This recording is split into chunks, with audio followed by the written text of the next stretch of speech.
지난 시간까지 하나님을 위해서 성전을 짓고 싶다라는 다윗의 바람과 이에 대한 하나님의 반응을 살펴봤습니다. 7장이 굉장히 깁니다. 분량이 굉장히 길고 오늘 본문은 그러한 하나님의 약속에, 그러니까 먼저 다윗이 내가 집을 짓겠습니다. 이러니까 하나님이 됐다, 내가 너희 집을 지어줄게. 그리고 난 이후에 세 번째 달라. 그러니까 그 하나님의 말씀에 대한 다윗의 반응인데 기도문의 형태로 기록되어 있습니다. 근데 이 구약 성경 신구약 전체에서 제일 긴 기도문이 솔로몬 기도문입니다. 그리고 두 번째로 긴 기도문이 오늘 7장 다윗의 기도문입니다. 이제 그만큼 중요한 본문이겠죠.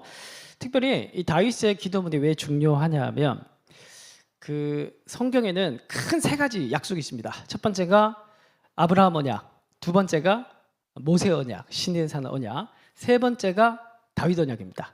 물론 이제 네 번째 예수님 언약이 있긴 한데 구약에 세 가지 큰 언약이 있습니다. 이 중에서도 예수님과 직접적으로 관련이 있는 언약은 다윗 언약, 메시아 언약입니다. 그게 사무엘하 7장에 나단의 신탁이라고 하는 그 언약입니다. 그 말씀이 지난주에 주어졌고 그 말씀을 받은 다윗의 감사 기도문이 오늘 본문입니다. 그러니까 오늘 이 다윗의 기도문은 그리스도의 피로 구속함을 받은 하나님의 백성이 어떻게 기도하는 것이 가장 FM인가, 가장 바람직한가, 그것을 설명하려고 하면 다윗의 기도문을 보면 딱 맞다라는 겁니다. 그래서 이제 오늘 설교는 주로 기도에 대해서 특별히 다윗의 기도를 중심으로 해서 세 가지, 어떤 기도가 바람직한 기도인가, 세 가지 기도의 특징에 대해서 살펴보고 다음 주 2주간 쉬고 10월 셋째 주에 보도록 하겠습니다. 미리 광고를 해놔야 다음 주 와서 막 서성거리지 마세요. 아무도 없습니다. 개 풀어놓을 테니까 물릴 수도 있습니다. 그래서 첫 번째는 세 가지 특징. 첫 번째는 따라하겠습니다. 하나님은 우리가 기도하기 전에 이미 아신다. 20절을 보겠습니다. 주 여호와는 주의 종을 어떻게? 아시오니. 이제 하나님의 약속에 대한 다윗의 반응입니다. 뭐라고 합니까? 주 여호와의 주의 종을 아시네요. 다윗이 다시 주께 무슨 말씀을 하오리까? 이 말은 무슨 말이냐면 내가 할 말을 잃을 정도로 하나님께서는 내 마음을 너무 잘 아시는 답변을 해주셔서 내가 놀랐습니다. 그 말인 거예요. 최근에 이제 봤던 영상 중에서 어떤 이제 교육 전문가가 나와서 이런 말을 하더라고요. 사춘기 아이와 저희 집에도 한 명 있는데 이 부모의 대화가 왜 어려운가? 이 전문가의 시각으로 사춘기 아이들의 말은 거의 다 과거를 기반하고 있대요. 무슨 말이냐면 이전에는 말하고 싶어도 아이니까 말을 못해서 쌓여왔던 게 이제 사춘기는 어떻게 되지? 반항하는 시기잖아요, 그죠? 그때 되니까 그 억눌렸던 게 이제 반항과 함께 팍 튀어나오는 거기 때문에 응축된 게 용수철처럼 탁 튀어나오면서 이제 부모에게 대적하는 것이기 때문에 그러니까 이 말들은 다 과거에 기반을 하고 있다라는 겁니다. 그러니까 부모는 이 대화를 하는 부모는 전부 다 지금 시점이 어디예요? 지금 일어난 일을 얘기하고 있는데 얘는 과거를 기반해서 얘기를 하는 서로가 데이터가 다른 거예요. 그러니까 서로가 부모는 아이의 반응을 봤을 때 어리둥절한 겁니다. 얘가 왜 이런 반응을 하지? 그렇게 된다라는 겁니다. 서로가 이제 대화하는 기반이 다르니까. 그래서 그 아이를 가장 잘 이해하는 방식은 그 말에 집중을 하는 것이 아니라 그 아이가 기반을 하고 있는 과거의 데이터에 기반을 해서 이해를 하면서 대화하는 게 중요하다라고 얘기를 하는데 그렇게 할 수 있는 부모가 누가 있습니까? 그죠? 일단 패고 봐야죠. 그죠? 이건 전문가도 힘들다. 말하고 있는 전문가도 표정을 보니까 할 수 없는 걸 얘기하고 있다. 이런 느낌이 들더라고요. 우리 하나님 할 수 있어요. 그런데 우리 하나님은 할 수 있습니다. 다윗이 하나님께 성전을 지어드리겠다. 이렇게 얘기를 하니까 이거는 그냥 말하는 겁니다. 성전을 지어드리겠다. 하나님 너무 초라해 보인다. 내가 백향목국에 살고 있으니까 어떻게 하나님은 천막 속에 거할 수가 있을까? 내가 하나님께 성전을 지어드리겠습니다. 이건 표면적인 얘기예요.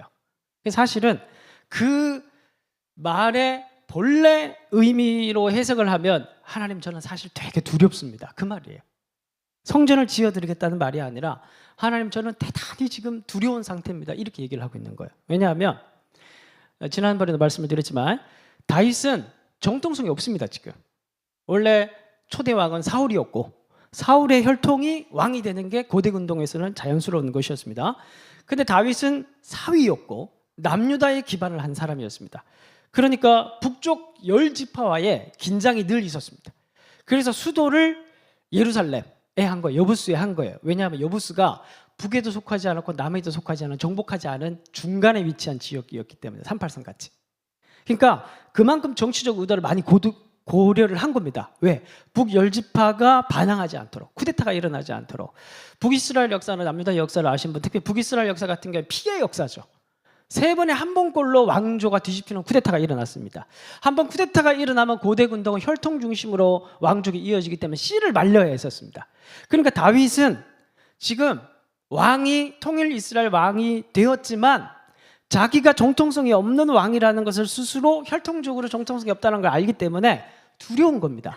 그래서 신전을 지으면 이 신전을 중심으로 해서 북이스라엘 10지파의 마음을 모을 수 있지 않을까, 그런 정치적 의도를 가졌던 겁니다. 그 두 번째로 다윗의 가문은 비천한 가문이었습니다. 다윗의 고조모가 누구였을까요? 고조모는 한 번도 생각해 보지 않잖아요, 살면서. 고모도 잘 생각 안 하는데. 고조모, 사대비가 누구냐면 모압 여인 룻입니다. 다윗의 피는 이방 여인의 피가 흐르고 있었습니다. 그 여호와의 총회에 들어오지 못하는 모압 사람들의 피가 다윗의 목에 흐르고 있었습니다. 혈통적으로도 불완전했고 가문도 비천했고 그리고 왕족으로서의 정통성도 늘 부족했고 왕이 되었지만 이 왕위를 내가 계속 유지할 수 있다라는 자신이 없었던 거예요. 왕이 되고 보니까. 그러니까 우리나라도 옛날에 땡전 시대가 뭔지 아세요? 80년대 땡 하면 전두환 뉴스가 나온다고. 땡전 시대를 다들 표정을 보니 다 안다는 연식이. 그래서 쿠데타로 집권을 하고 나니까 이 시민들이 맨날 들고 일어나잖아요, 그죠? 그래서 이제 혹세무민하기 위해서 3S 정책, 섹스, 스크린, 스포츠. 그래서 사람들의 관심을 돌리게 만드는 문화 정책을 펼쳤습니다. 그러니까 정권의 정통성이 약하니까 다른 데 관심을 돌려서 사람들의 마음을 살려고 했던 게 늘 정치가들의 그 수였습니다. 다윗 같은 경우에는 마찬가지였어요. 자기가 혈통으로도 약하고 정치적으로도 약하니까 성전에 집착해서 성전을 지어야 북이스라엘의 마음도 모을 수가 있고 자신의 왕권도 강화할 수 있다라는 정치적 수. 그것이 바로 자기가 하나님께 신전을 짓겠다고 말한 본래의 의도인 겁니다. 그러니까 원래 하나님을 위해서 내가 신전을 짓겠습니다라는 말이 아니라 다윗의 원래 정확한 그 말의 해석은 나는 두렵습니다라예요. 하나님, 나는 내 힘으로 이 왕권을 유지할 수가 없습니다. 왕이 되었지만 나는 늘 불안정합니다. 왕이 되었지만 나는 평화가 없습니다. 하나님, 나를 좀 지켜주십시오. 들었습니다, 하나님. 북이스라엘 사람들이 나를 버리고 도망갈 것 같습니다. 쿠데타가 언제 일어날 줄 모르겠습니다. 그런 말을 솔직히 하기 쉽지 않죠. 그러니까 뭐라고 얘기를 하냐면 성전을 지어드리겠습니다라고 말을 한 거예요. 근데 하나님이 딱 짚어서 얘기를 해주시니까 내가 더 할 말이 없습니다. 하나님, 어떻게 그렇게 정확하게 내 마음을 아십니까? 주님은 아시오니. 요즘 오늘 우리도 이제 사실 기도를 할 때 이제 그런 기도를 많이 하잖아요. 정말 하나님의 영광을 위해서 내가 교회도 짓고 선교사도 보내고 고아원도 세우고 뭐 그렇게 기도한 사람 잘 없을 것 같긴, 그렇게 꿈이 크신 분은 별로 없을 것 같긴 한데, 어쨌든 하나님 제가 이렇게 해주시면 이렇게 하겠습니다. 그래서 사실은 이제 정말 하고 싶은 말은 뭐예요? 사업 좀 잘 되게 해주십시오. 그 말 아닙니까? 그렇죠? 그 말 하기가 사실 쉽지 않잖아요. 하나님 앞에. 하나님, 저 돈 좀 많이 벌고 싶습니다. 이 찌긋찌긋한 가난. 내가 돈을 잘 벌면 내 주변에 나를 무시하는 우리 불신자 가족들도 나를 우러러볼 것이고 하나님의 영광을 볼 것인데, 하나님의 살아계심을 나의 성공을 통해서 드러낼 수 있는데, 이제 이번 주에 LG전자 또 신호에 갔더니만 또 분위기가 안 좋아요. 이제 요즘 이제 LG전자 막 적자가 지금 나가지고 막 뉴스에 계속 나오잖아요. 그래서 벌써 어떤 분은 지금 이제 짐 싸서 또 준비하시고 막 그러더라고요. 분위기가 안 좋아요. 이제 그런 생각이 들 수 있죠. 이제 나눔을 해보니까 불신자 가족이 있고 친척들이 있는데 대기업에 들어갔다고 다들 이렇게 막 칭찬하고 막 좋아했는데 정리해고 당하면 이게 하나님께 영광이 되겠습니까? 내가 잘 되고 성공해야 하나님께서 영광 받으시고 불신자 가족들에게도 내가 할 말이 있고. 그러나 사실은 하나님이 내 인생을 통해서 영광 받으시는 게 사실 목적이 아니잖아요. 그래 안 그래요? 예? 붙어 있는 게 목적이잖아요. 그죠? 예, 사업 잘 되고 붙어 있고 성공하고 돈 많이 벌고 건강 얻고 목회도 마찬가지입니다. 저도 이제 그렇게 기도합니다. 하나님, 선교도 좀 많이 하고 선교지에 교회도 세우고 싶은데 예산이 없어요. 교회가 성장해야 할 수 있습니까? 좀. 사실은 뭘 원하는 거예요? 예, 성장. 예. 그냥 그렇다는 거예요. 진짜 그렇게 한다는 게 아니고 그렇게 할 수 있다는 거예요. 그죠? 근데 그렇게 해도 됩니다. 그렇게 해도 되는데 중요한 건 뭐냐면 기도를 할 때 굳이 조건을 붙일 필요는 없다라는 거예요. 왜냐하면 하나님은 상벌의 하나님이 아닙니다. 그러니까 이걸 하면 이걸 해주신다고 여러분들이 생각하시면 절대 안 됩니다. 왜인 줄 아십니까? 하나님 아버지시기 때문에 그렇습니다. 하나님은 별들의 수도 세시고 하늘 이 끝에서 저 끝까지의 길이와 높이와 넓이와 높이를 다 알고 계시는 분입니다. 우리의 우주의 먼지 같은 우리의 마음 속에서 일어나는 모든 본심의 생각들을 다 알고 계시는 분입니다. 여러분들 아이들이 아빠를 볼 때 아빠! 이러면 내가 제 물건에 손댔나? 아빠 그러면 이 자식이 이번에는 또 올려달라는 한마디만 얘기해도 어떻게 해요? 부모님들은 그 뒤에 나오는 얘기를 다 알아요. 그죠? 우리가 기도하려고 폼만 잡아도 하나님은 뭐 때문에 폼 잡는지 다 압니다. 한숨도 기도해요. 숨 쉬는 것도 기도고 하나님을 생각하는 것도 기도고 하나님 다 아세요. 사실은 모든 것을 다 아십니다. 하나님은 주는 우리를 아시오니. 그 사실은 기도라는 것을 너무 복잡하게 생각하실 것 없고 정말 머리에서 발끝까지 뿐만이 아니라 내가 말하면서도 스스로 모를 때가 있어 없어요? 내가 스스로 말하면서 내가 스스로를 꾸며서 나를 기만하면서 말할 때가 많잖아요. 다른 사람들의 얘기를 할 때. 근데 그런 기만까지 내가 알지 못하는 나에 대한 생각의 근원적인 본심까지 다 알고 계시는 게 하나님이십니다. 너 성전 짓는 게 목적이 아니잖아. 너 지금 두려운 게 목적이잖아. 네가 지금 왕권을 잃어버리지 않고 쿠데타가 일어나지 않고 너의 자손들까지 다 평안하게 왕권을 유지를 하는 게 한번 일어나면 다 진멸당하니까 그게 너의 바람이잖아. 그거 달라고 하지 그랬어. 그걸 알고 하나님 뭐라고 얘기하십니까? 근데 그렇게 들어줄게. 다윗이 말하지도 않았는데. 그래 안 그래요? 다윗이 달라고 했어요? 안 달라고 했어요? 내 왕권을 보호해달라고 얘기했어요? 안 했어요? 자기는 성전 지어주겠다고 얘기를 했거든. 근데 하나님은 뭘 대답하냐면 내가 너의 집을 지어줄게. 내가 너의 왕권을 보장해줄게. 그럼 사울은 죄 짓다가 버림받았잖아요. 그럼 내가 너의 후손들의 아버지가 되어줄게. 영원히 너의 자손들의 아버지가 되어줄게. 내가 약속할게. 사이즈가 다른 거예요. 사실은 우리가 기도하는 대상이 내가 생각하는 사이즈가 다른 거예요. 완전히. 나는 이걸 생각하면서 이거 안 되면 안 될 것 같처럼 얘기를 하지만은 하나님은 그 본심의 본심까지 다 맥락까지 싹 다 알고 계시는 분이에요. 그래서 마태복음 6장 7절 또 예수님이 하신 말씀에 또 기도할 때 뭐 같이 하지 말라? 이방인과 같이 뭐 하지 말라? 중언부언하지 말라. 그들은 말을 많이 하여야 들을지. 왜 이방인들은 자꾸 이렇게 똑같은 말을 반복하고 하다 안 되면 몸에 상처를 내고 막 그럴까요? 안 들으니까. 들어달라고. 신들은 자꾸 졸고 자꾸 출장 가고 막 그러니까 이방 신들은 그렇게 생각을 했어요. 그래서 잠자는 신들을 깨워야 된다고 생각을 했었습니다. 그래서 막 이상한 짓들을 많이 했던 거예요. 그런데 그럴 필요가 없다라는 거예요. 6장 7절 말씀인데 8절 말씀 띄워주십시오. 다 같이 읽어보겠습니다. 시작.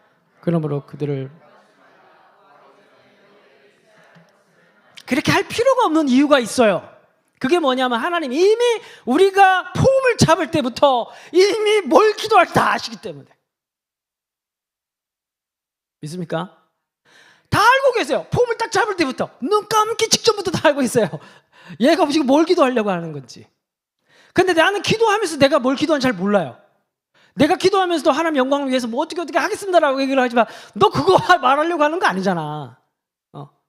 네가 날 위해 뭔가 해줄 수 있다고 생각하는데 그거 아니야. 신전 필요 없어.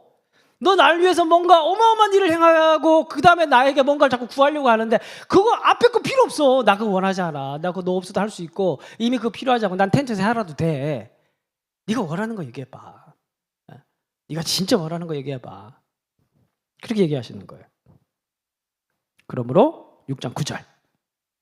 그러므로 너희는 어떻게 기도하라? 이렇게 기도하라. 하늘에 계신 우리 아버지요. 그래서 기도라는 것은 무언가를 물론 더 우리가 우리가 옛날에 기도를 배울 때 더 구체적으로 하고 이렇게 해가지고 나중에 다 성취됐나 안 성취됐나 기도 노트 만들어서 체크리스트를 만들어서 체크하고 제2의 기도 방식. 우리 기도는 P의 기도 방식이 돼야 됩니다. 사실 누락돼도 놀랍게 하나님께서는 다 응답하셔요. 왜? 아버지시기 때문에. 하늘에 계신, 높이 계시지만 아버지시기 때문에 가까이 계신 하나님이시기 때문에. 그래서 우리가 할 수 있는 최고 기도는 하나님을 높이는 기도입니다. 하나님의 아버지 되시는군요. 하나님을 아버지라 부르고 이 아버지에 대한 약속은 어디에 기반을 하고 있는 겁니까? 다윗의 언약, 우리 지난주에 봤던 다윗의 후손들의 아버지가 되어주겠다.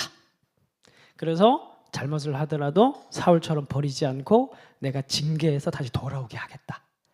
다윗의 자손으로 예수님이 오셨고 우리가 그리스도를 믿음으로 그 다윗의 언약 속으로 들어가서 오늘 하나님을 아버지라 부르고 있는 겁니다. 우리가 잘못했더라도 잘못했던 것 때문에 우리의 기도를 안 들어주신 분이 아니에요.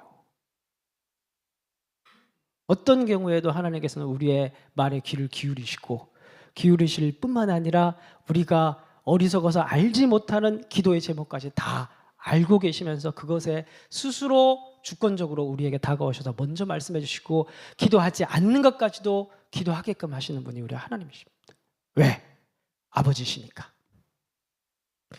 그래서 기도의 첫 번째는 내가 악착같이 오늘은 이런 기도들을 다 해서 1년 안에 응답받을 거야 이게 아니고 하나님을 선하시고 가장 가까우시고 좋으신 분으로 인정해드리는 예배의 기도입니다. 우리 아버지 거룩히 여기를 받으십시오. 하나님이 최고입니다. 하나님이 내가 부족하고 연약해도 하나님이 나를 사랑하시는 가장 귀한 분이십니다. 아버지라고 인정해드리고 그렇게 나가는 거예요. 두 번째 따라하겠습니다. 응답되지 않는 기도는 없다. 그래서 다윗의 의도를 알고 계시는 하나님이 어떻게 응답을 하셨습니까? 첫 번째 그냥 딱 봤을 때는 기도를 거절한 것처럼 보였죠. 집을 지어 드리겠습니다. 이렇게 얘기하니까 야 네가 무슨 나를 위해서 집을 짓냐? 괜찮다. 냅둬라. 그러면서 뭔가 기도가 거절되는 그런 느낌을 받았습니다. 근데 사실은 그것은 기도의 거절이 아니었죠.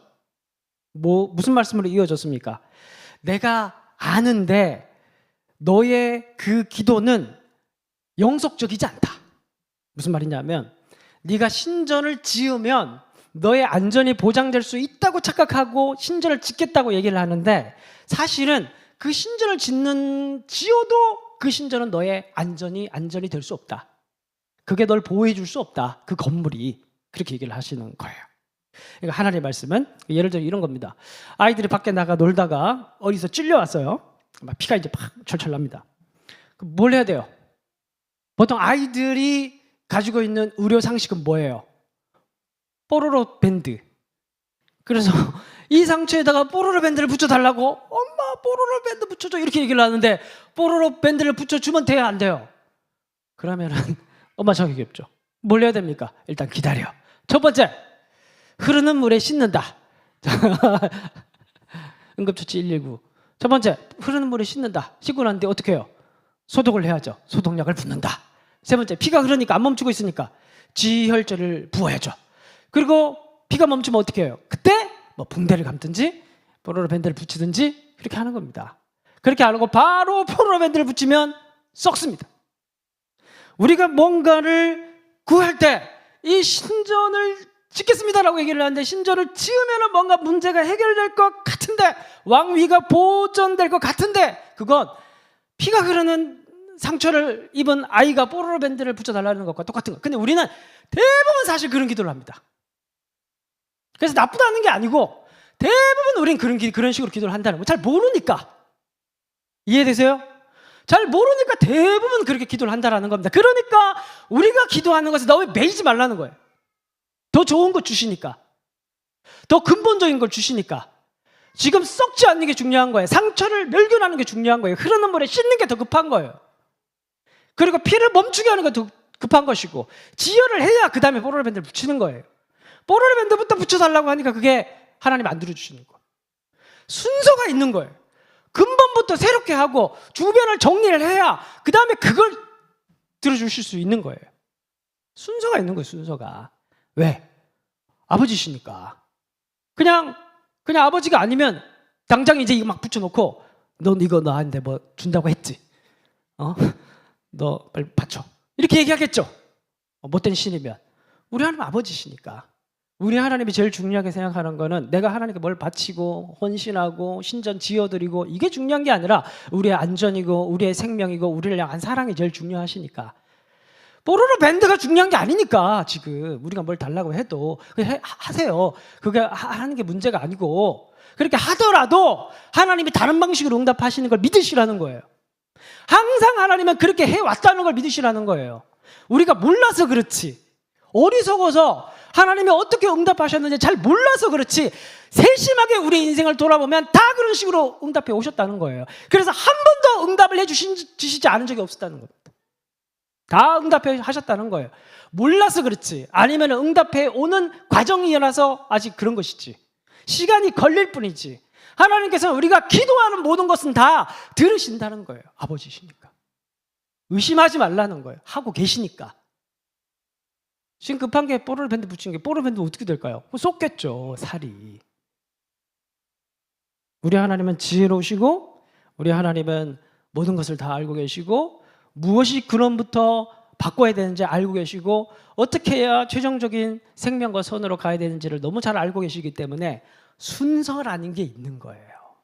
그런데 그 순서라는 것이 얼마나 기가 막힌지 18절 보시면 다윗 왕이 여호와 앞에 들어가 앉아서 이르되 주 여호와여 나는 누구이오며 내 집은 무엇이기에 나를 여기까지 이르게 하셨나이까. 그러니까 다윗이 하나님 말씀을 들으니 자기는 신전 지어 드릴까요? 라고 얘기를 했는데 그렇게 구했는데 하나님은 내가 너의 집을 지어줄게. 그런데 하나님 그러면 버리면 어떡하나요? 그러면 내가 너의 자손들까지 영원히 내가 해줄 테니까 너 아직도 의심되냐? 그럼 내가 너의 아버지가 되어줄게. 그러면서 하나님께서 영원한 영속적인 그러니까 중요한 건 뭐냐 하면 자신의 안정이 보장되는 것은 하나님을 구하는 것이거든요. 하나님을 구하면 모든 것이 다 끝나는 것이거든요. 근데 그걸 모르니까 자꾸 돌려서 자기도 모르니까 돌려서 얘기를 했는데 하나님께 이렇게 딱 얘기를 하니까 18절에 주 여호와여 나는 누구기에 내가 누구기에 나에게 이런 과분한 은혜를 약속하십니까? 내 집은 무엇이기에 나를 여기까지 이르게 하셨나이까? 자기의 가문.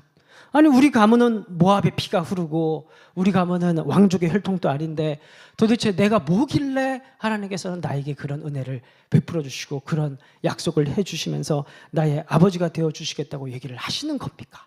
이렇게 좀 놀라는 거예요. 19절 주 여호와여 주께서 이것을 오히려 적게 여기시고 이것은 뭐냐 하면 앞에서 얘기를 했던 다윗이 18절에서 자존감 낮게 얘기를 했던 내가 누구기에 내 가문은 뭐기에 그러니까 가문과 자기 자신의 연약함 그게 작게 여겼다는 거예요. 17절 19절 오히려 작게 여기시고 또 종의 집에 있을 먼 장래 일까지 영원토록 우리의 가문을 아버지가 되어주시겠다 약속하신 그 말씀을 말씀하셨나이다. 주 여호와여 이것이 사람의 법입니까? 라는 의문문이에요. 번역이 잘못되어 있습니다. 원문에 보면 주 여호와여 다른 번역본에 보면 주 여호와여 이것이 사람의 법입니까? 이렇게 되어 있습니다. 그러니까 놀라서 얘기를 하는 거예요. 사람의 법에는 이런 약속이 나올 수가 없는 그런 호의인데, 다 조건이 있고 그런 건데, 아니 어떻게 사랑해도 영원히 사랑하고 어떻게 은혜를 베풀어도 내 후손까지 영원히 은혜를 베풀어 줬다고 얘기를 합니까? 이거는 사람의 법과 사람의 교훈과 사람의 약속에도 있을 수 없는 건데 하나님만이 하실 수 있는 건데. 22절, 그런즉 주 여호와여 주는 위대하시니 이는 우리 귀로 들은 대로는 주와 같은 이가 없고 주 외에는 신이 없음이니이다. 그래서 정말 하나님과 같은 신은 정말 없군요. 정말 하나님이 킹왕짱, 하나님이 최고입니다. 이러면서 고백을 하고 지금 이제 다윗이 하나님의 말씀에 대한 기도에 답변을 하고 있는 거예요. 그래서 사실 기도라는 것은 뭐냐 하면 이렇게 이미 하나님께서 우리를 위해서 이미 자세를 잡을 때부터, 여러분들이 믿으세요? 다 불신이 가득한 표정이야. 피곤해서 그런 거죠. 믿으세요? 여러분들 기도하려고 폼을 잡을 때부터 하나님께서는 이미 그 기도를 들어주시고 계세요. 들어주시고 계신다니까요. 기도를 하고 폼을 딱 잡을 때부터. 그래서 기도에 대한 실패라는 건 절대 없습니다. 기도하는 것 자체의 의미가 있기 때문에, 우리가 아버지라고 부를 그 시간부터 의미가 있는 것이기 때문에, 그러니까 절대 기도의 실패라는 건 없어요. 근데 중요한 건 뭐냐 하면 우리가 믿고 그리고 확신을 가지고 그리고 반드시 좋은 길과 은혜로 이 모든 기도를 선대해 주실 것을 확신하며 하나님 앞에 나아가는 것입니다. 기도에서 가장 중요한 것은. 세 번째, 마지막으로, 다 같이 시작. 우리가 할 수 있는 최고의 기도는 믿어드리는 기도. 그래서 25절을 봅시다. 여호와 하나님이여 이제 주의 종과 종의 집에 대하여 말씀하신 것을 영원히 세우시며 말씀하신 대로 행하사, 이 다윗의 기도예요. 사람이 영원히 주의 이름을 크게 높여 이르기를 만군의 여호와는 이스라엘 하나님이라 하게 하옵시며 주의 종 다윗의 집이 주 앞에서 견고하게 하옵소서. 이 말씀을, 이 긴 25절에서 26절까지 말씀을 한 문장으로 하면 뭘까요? 주님 그렇게 하시지요, 그 말입니다. 주님 믿습니다, 그 말인 거예요. 그러니까 25절 26절에 하나님이 했던 말씀 그대로 따라한 거예요. 그렇습니다 주님, 말씀대로 행하십시오. 네. 오케이, 내가 바로 그겁니다. 내가 그거 원했던 거예요. 하나님 어떻게 내가 그걸 생각하, 나도 그걸, 나 그냥 하나님께 좋은 거 해드리면 하나님께서 이걸 통해서 뭔가 좋은 거 해주실 것 같아서 난 그렇게 기도를 했을 뿐인데, 어떻게 기도해 내 마음을 그렇게 아시고 이렇게 행해 주신다고 하십니까? 오케이, 그렇게 행해 주십시오. 믿습니다. 주님 그렇게 하시죠. 이 기도가 사실 최고의 기도입니다. 믿음의 기도, 믿어드리는 기도. 하나님이 그렇게 하시겠다고 하실 때 오케이, 딱 잡고 이 약속의 말씀, 나의 말씀으로 붙들고 그렇게 해주십시오. 이제 가끔 보면 고난 당할 때, 이제 이것도 이제 신우 얘기인데 요즘 고난을 다 당하고 있어가지고 그러더라고 누가, 이렇게 고난을 주시는 이유가 기도하게 하시려나 봅니다, 이러더라고. 그런 얘기 좀 하지 마세요. 물론 고난 당할 때 기도하시라는 거예요. 기도는 해야 되는데, 진짜 좋은 기도는 언제인 줄 아십니까? 그럼 고난 당할 때만 기도할 거예요? 진짜 좋은 기도는 언제인 줄 아십니까? 27절.